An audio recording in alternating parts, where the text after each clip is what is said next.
Assalamualaikum warahmatullahi wabarakatuh. Perkenalkan, saya Nisa Diana Putri dari Sastra Inggris Universitas Terbuka Jakarta. Hari ini saya akan mempresentasikan bagaimana mempertahankan bahasa Indonesia di era globalisasi.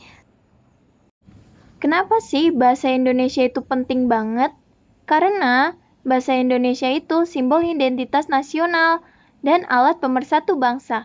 Sejak diikrarkan dalam Sumpah Pemuda 28 Oktober 1928, bahasa Indonesia telah mempersatukan beragam suku, agama, dan budaya di Nusantara.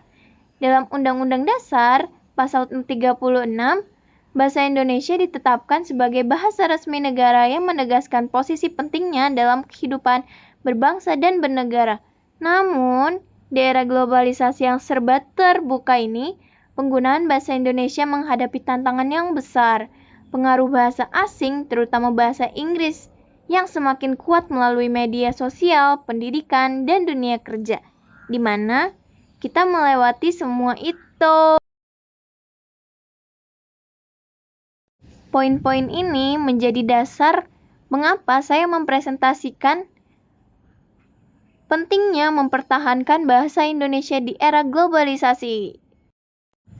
Alasan pertama mengapa bahasa Indonesia perlu dipertahankan karena bahasa Indonesia itu bahasa resmi pemersatu ribuan suku dan budaya Indonesia dalam pemerintahan, pendidikan, dan hukum. Kedua, bahasa Indonesia itu bahasa ilmu pengetahuan dan komunikasi global. Ketiga, sebagai identitas nasional di tengah arus budaya asing. Dan yang terakhir, bahasa diplomasi melalui program BIPA atau Bahasa Indonesia bagi Penutur Asing dan forum internasional seperti ICIS.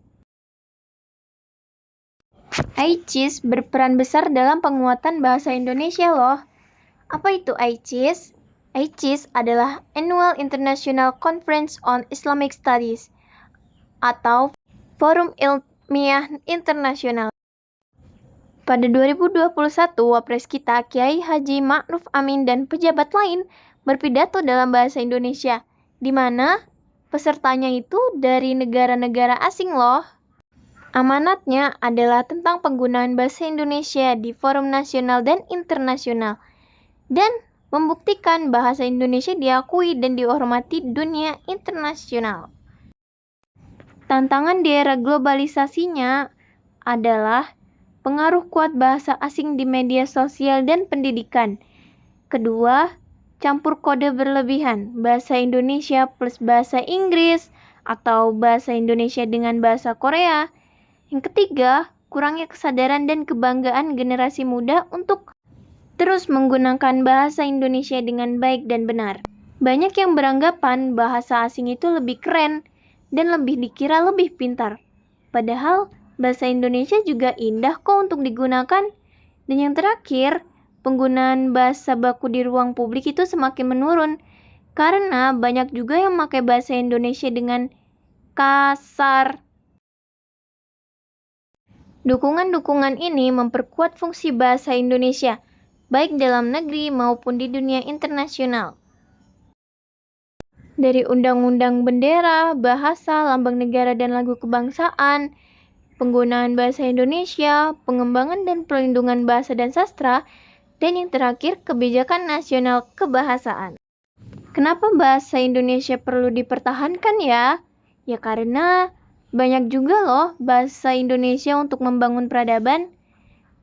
Contohnya fungsi heuristik. Menurut Halliday, bahasa Indonesia itu sebagai alat memperoleh pengetahuan.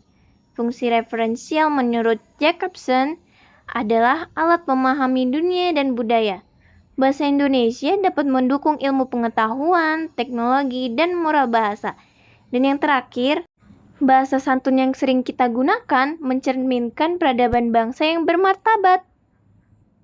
Berdasarkan yang saya presentasikan tadi, dapat kesimpulan bahwa bahasa Indonesia itu identitas, persatuan, dan kebanggaan negara dan bangsa Indonesia. Menjaga bahasa berarti menjaga jati diri bangsa. Oleh karena itu, bahasa Indonesia harus menjadi tuan rumah di negeri sendiri dan tamu terhormat di negara lain. Terima kasih.